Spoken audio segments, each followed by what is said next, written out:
Magandang araw! Musta mga bata? Ako si Teacher Jade. Ang inyong lingkod ay maghahandog ng isang kwento tungkol sa pag-aalaga ng mga hayop. Meron ba kayong alagang hayop? Paano nyo ito inaalagaan? Halina't pakinggan ang aking kwento tungkol sa pag-aalaga ng mga hayop. Ang aking mga alaga ni Leia Bernadette P. De Leon. Masaya ang umaga ko sa piling ng mga alaga kong hayop.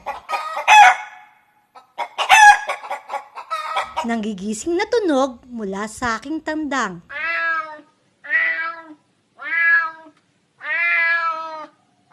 Malambing na pusa sa akin ay bumabati.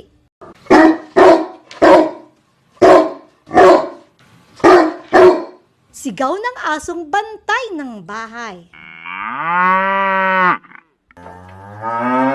Tawag ng baka na damo ang hanap.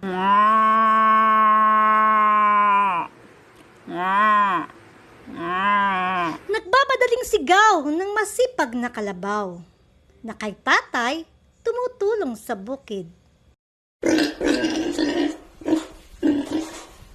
Gutom na sigaw ng baboy na pambinta ni nanay.